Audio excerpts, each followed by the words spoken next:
name is Leanna Rupert. You know me as Leanna Rupert. I don't know why I started like that. I'm used to saying hippie, but I'm not hippie anymore. I don't know. Who am I?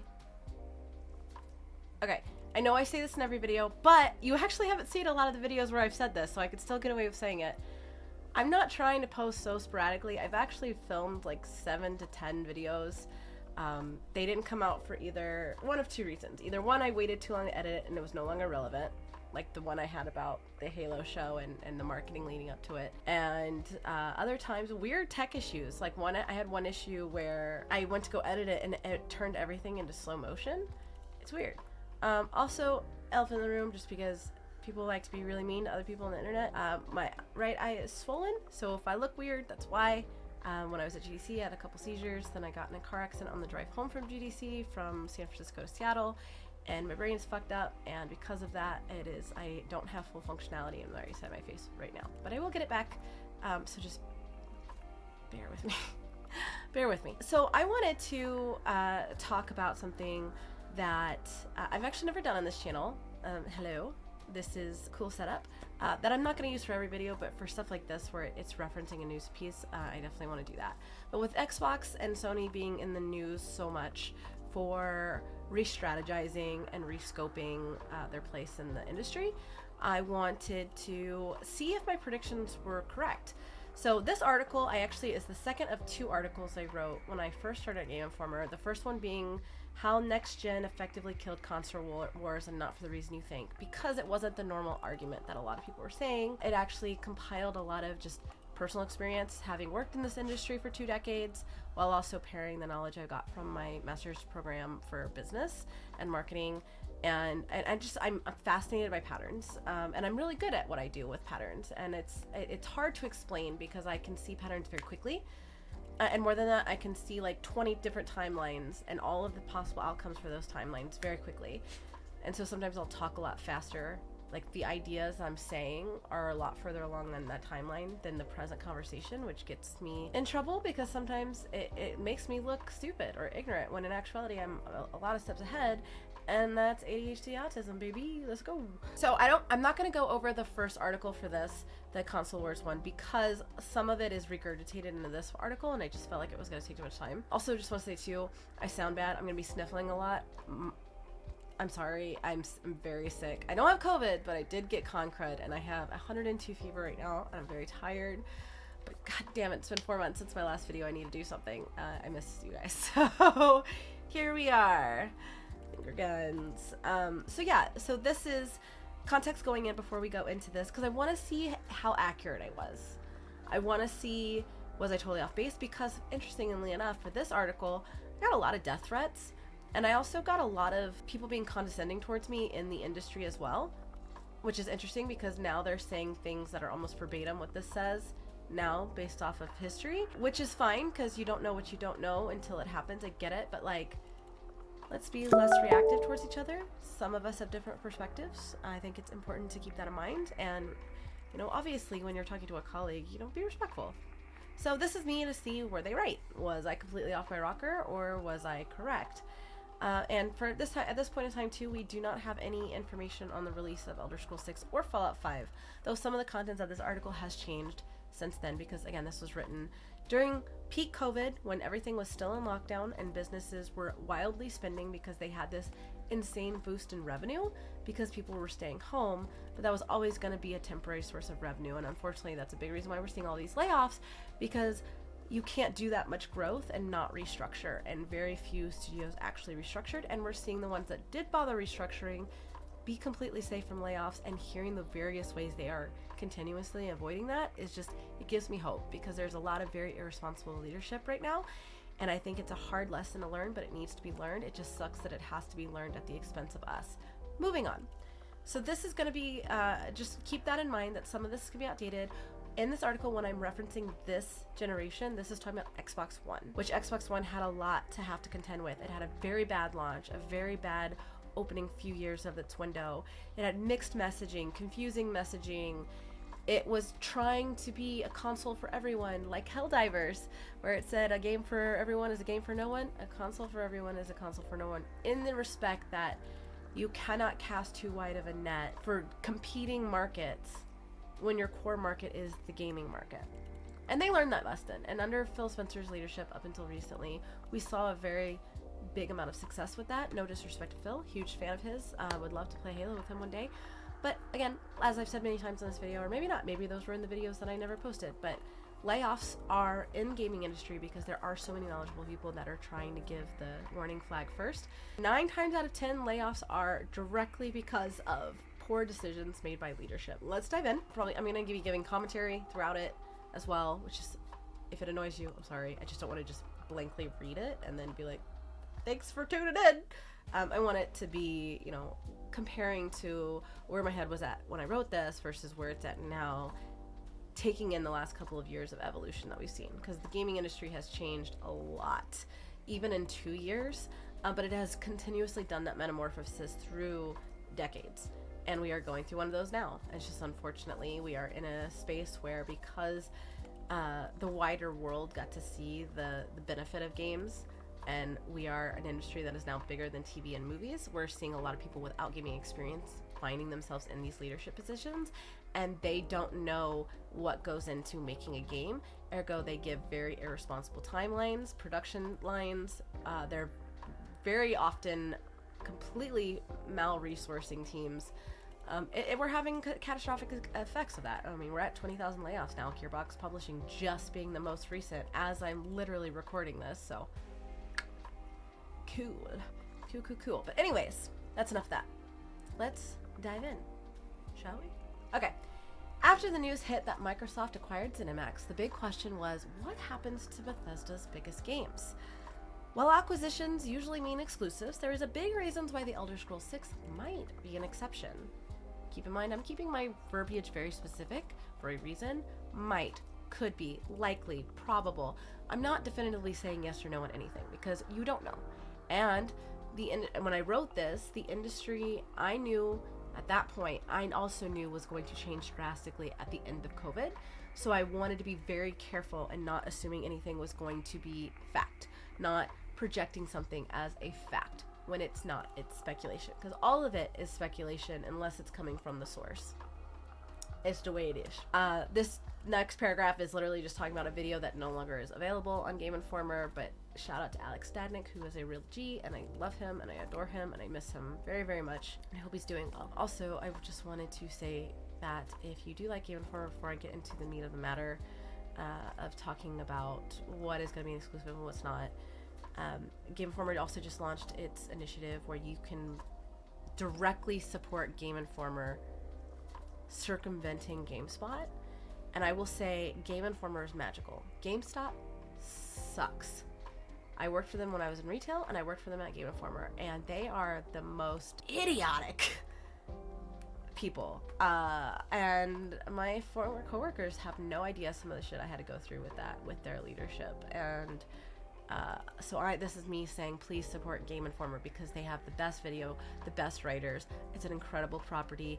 Support them and show GameStop that no, it's not GameStop that's making people get Game Informer. It's the magic of Game Informer. You need Game Informer. Please support them. I will link that below. Please support them. Okay.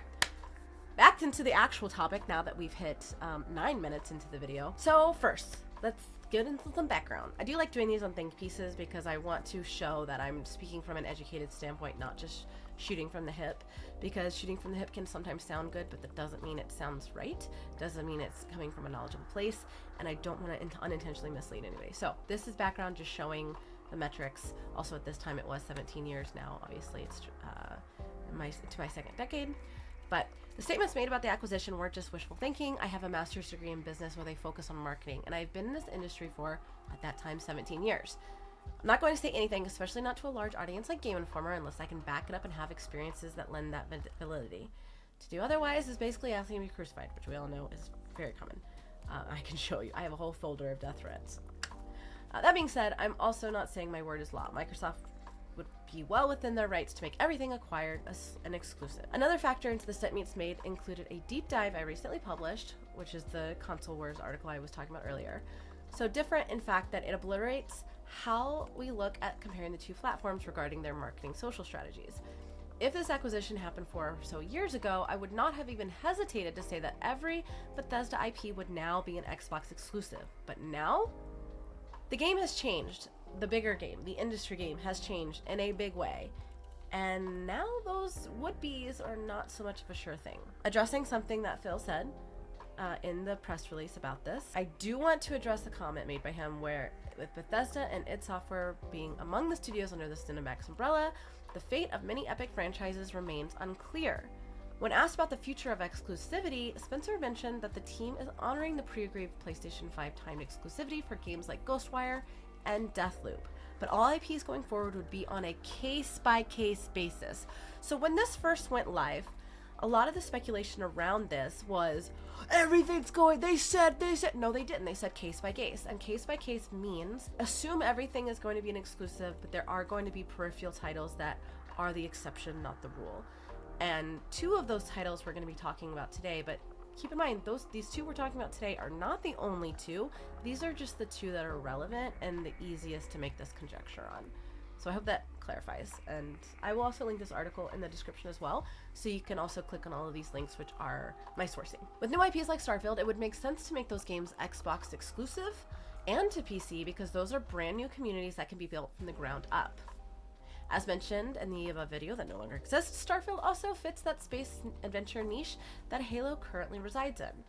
Given the decline of the Halo franchise and Infinite's mixed reception, which has gotten a lot better, the new, all the most recent like online play, multiplayer updates have been chef's kiss. I've actually been really enjoying it. Starfield is poised to fill a gap that could be left behind. It will be an exclusive, I can promise that. And I know the answer, but let's just mosey on over really quick and Google search this. Is Starfield an Xbox exclusive? Would you look at that? Would you look at that? So as of this time, this could change much later, but as of March of this year, still an Xbox and PC exclusive, which I knew, but I feel like it's good that you guys see it with me. So anyways, that was always going to be like an obvious one, at least to me, that it would be very silly of them not to let that be an exclusive. So now we're going to be talking into new IPs versus history versus legacy titles. So I feel like the value in capitalizing on big franchises like Doom and Fallout is a smart idea, but there is a catch when looking at some properties over others. 5 years ago, Xbox would have leapt at the chance for exclusivity, and as they should. As a business, that is their right. But Microsoft's current marketing strategy is removed from hardware limitations, instead focusing purely on intangible core goals that reside in services like xCloud and Xbox Game Pass. Because of that, they have freedom that Sony doesn't have, because Sony is continuing on with their traditional gaming metric of hardware sales. So in the other article about the console wars, there's a very big portion that goes into the different marketing strategies where Xbox has moved more into focusing on services and intangible metrics, versus Sony is very much still rooted in hardware sales. Both strategies are absolutely valid. But we have seen Sony venture out more into PC and other mediums like TV and film adaptations as well. So, still accurate, just a little bit more context is needed sometimes. Because of that, they have a freedom that Sony doesn't have when continuing on that traditional hardware sale metric, and there is nothing wrong with that at all. But that marketing mindset is in line with scoring as many exclusives as possible, and that's a marketing mindset that Microsoft currently is not in. At the time, that was true. Obviously, that has changed. They went on this huge acquiring spree. We're multitasking. We're good at what we do. Anyways, back on topic, Leanna. Goodness. So yeah, so I just wanted to clarify that that was true at the case. That's obviously not the case now. Even still, their acquisition spree is more about widening, because when Xbox first came onto the scene with the original platform, its core market was shooters. We had Halo, Gears of War. Like that was where it shined, and now they're moving into more indies as well as shooters, but in more indies and more like Japanese titles as well. RPG, JRPG. It's a good thing. It's a good thing. So this was relevant at the time. Not. I'm just trying to get ahead of the trolling comments, because like I know they're coming. I know they're coming. Okay, because of the different marketing approach at the time, Xbox.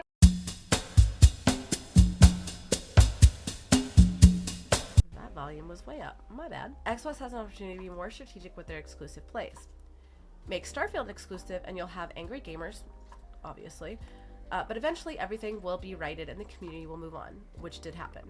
Yes. There's a couple of other factors to that too, that the launch wasn't the smoothest, and a lot of people have shared their perception that the marketing did not lead up to the final experience.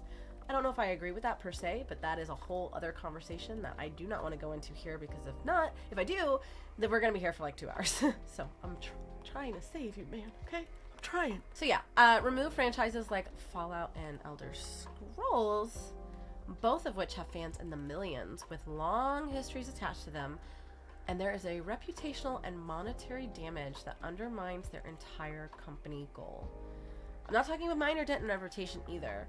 I'm talking entire obliteration that will destroy all of the careful work that has gone into proving to fans that they will be transparent and stay true to their gaming is for all messaging that was birthed following the mess that was the Xbox One launch. Under Spencer's leadership, the core focus has shifted dramatically. This is now, once again, the company we remember from the original Xbox and 360 days, when Xbox was a strong presence. A strong presence. The company, that's the company that we love and trusted. And we're getting back there. Spencer and his team has worked incredibly hard to get the brand back under that same spotlight after massive amounts of damage impacted public perception leading up to the launch of Xbox One, with its confused messaging regarding backwards compatibility and the paltry lineup of games that made that system special. I have a little blurb here that just summarizes that section. I'd like to do this too for any ADHD peeps, but to take away a core franchise at this stage in their reparative game would be a massive negative impact that would directly contradict anything that Microsoft has said in recent years about gaming together and going beyond borders. They can't do that right now, especially now with having laid off 1,900 people. You can't. You can't. So they need to be more streamlined in their marketing strategy and see where that exclusivity line is. In this instance, because of that focus effort and streamlined marketing strategy, I think that we will not see an Elder Scrolls 6 exclusivity, but I think it's a strong possibility that if we do, it's going to be a timed agreement only, not a permanent agreement. I could be wrong, and again, that's even if an exclusivity agreement happens at all. But I think that is going to be the play because that would still allow them that business leverage that comes with a very expensive acquisition, but it also allows for them to be like, it's timed. We're still honoring our agreement. You will still be able to play these games if you're on regardless platform. And I hope I'm right. I hope I'm right. I hope. So we also hear one of the biggest pushbacks I got when I wrote this article and when I was pitching this article was, but Microsoft is in the business of making money. Duh. We know. Like, you're right. You're completely right when you say that. But that's not exclusive to keeping a property like the Elder Scrolls open. If Microsoft allows for the Elder Scrolls 6 to be in the PlayStation 5 library, they will lose a cut, but not miss out on sales entirely. They own the property, they own the rights, they will make money off the game, even if Sony also offers it on their platform. If they didn't, it wouldn't make sense. Am I making sense? I don't know. I don't know if I said this, but I have 102 fever, so I'm very out of it. So if there's anything that I can clarify in the comments, please tell me. It's okay. I can take it. I know I'm talking a little stupid right now, so appreciate your patience with ma. I can't, and I still stand by this statement, from a business and marketing angle, see Microsoft alienating 12 million potential buyers solely for an exclusivity deal that's not really exclusive. If any games are exclusive, they will still be available on PC because that is a part of Microsoft's core system going forward. They will also be through services like Game Pass and xCloud, which allows xCloud is really cool because it's high fidelity game performance on a mobile device, which is awesome, especially looking at global availability, because I remember doing a marketing campaign when I was at Barnes & Noble where we were making an entire global marketing campaign and seeing that cell phones, laptops, consoles are so much more expensive there. And this is the case in a lot of areas all around the world where, like, to get a PlayStation 4 would cost like $1,300. It's not doable for a lot of people. So having that bridge between platform limitations with the xCloud I thought was really cool. It also just doesn't make sense to compare what Sony is doing and Microsoft is doing, and that definitely was evident during the time I wrote this, and while a little less evident now, still very much prevalent. If we are talking about Sony acquiring Bethesda, this conversation would never even be happening. Sony gains from pure exclusivity. It doesn't care about the PC, which has changed a little bit through the years, but still largely true. And it doesn't care about going a purely service-routed focus route either. Sony has been very transparent about not wanting to walk in Microsoft's footsteps because it doesn't see that strategy as sustainable long-term. But Microsoft does, and did. And that key philosophy difference is why comparing the two it doesn't make sense. These two companies are no longer on the same playing field, as cited in the coverage talking about earlier about the console war article. For this next generation, this generation we're in currently, and the next generation, whatever that looks like, we need to relearn how we view both platforms and what they bring to the table and how they strategically navigate an ever-evolving industry. Yes, there will be exclusives. I'm not saying there will not be exclusives. 100% there will be exclusives. But this acquisition allowed Microsoft rights to many properties, all of which will make them money.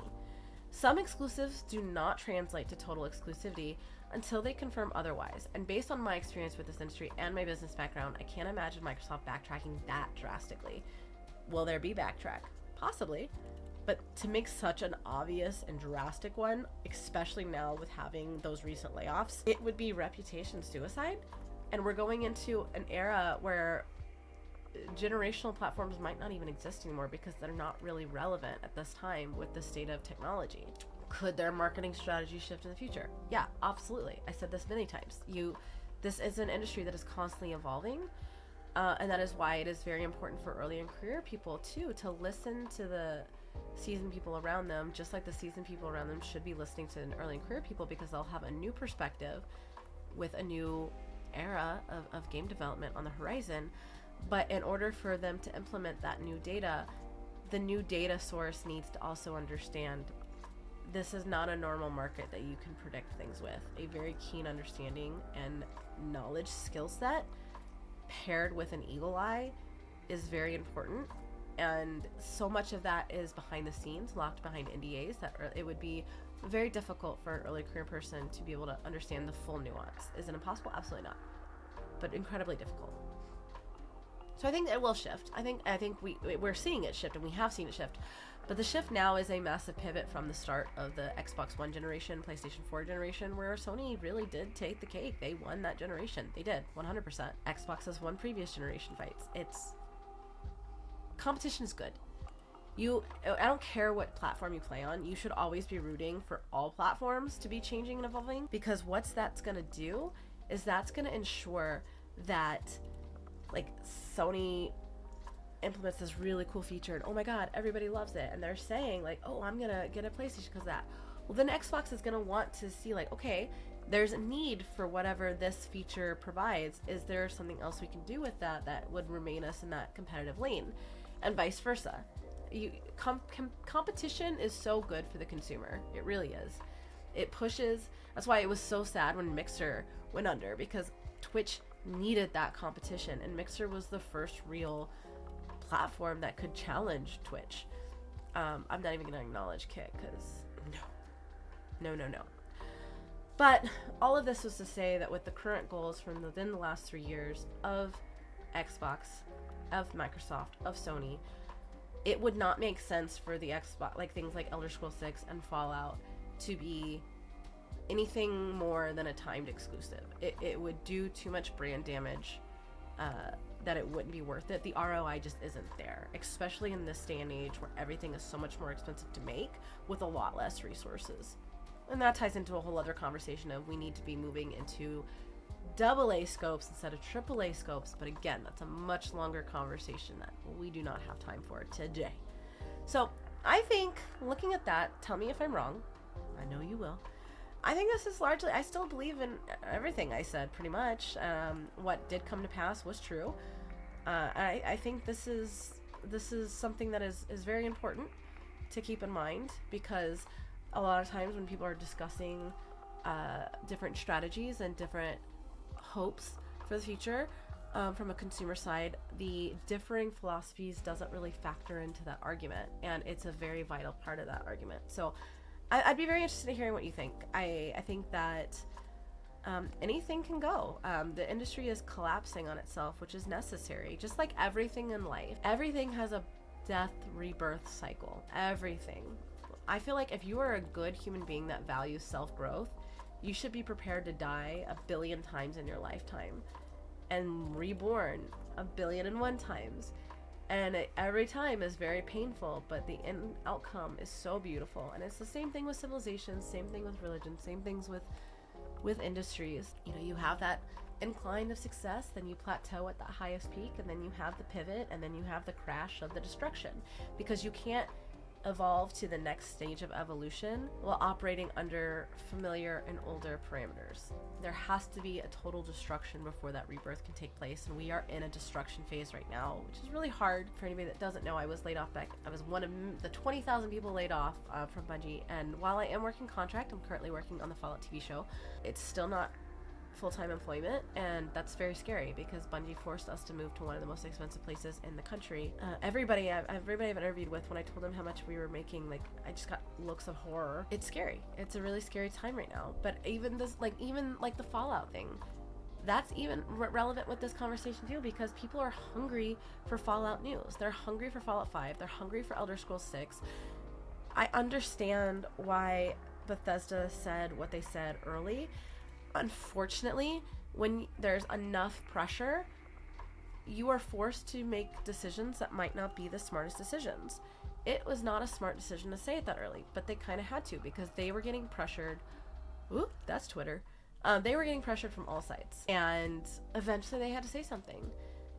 With that pressure, with the community pressure, with the marketing pressure, comes the shareholder pressure. And now we know this acquisition was happening along those lines too. They have to present a profitable portfolio to be acquired.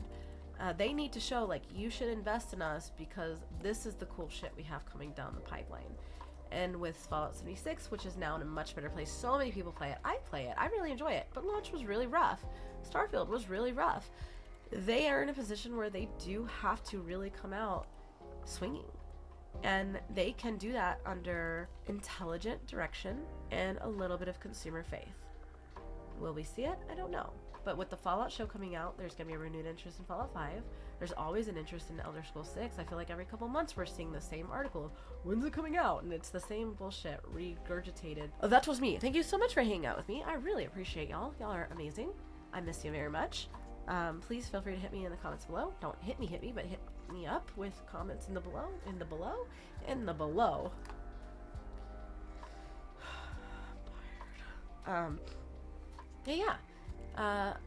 Hi. Thank you. I appreciate you. That being said, make sure you're prioritizing that self-care, you're drinking that water, and you are always leading with your kindest foot forward, especially when it's hard to be kind.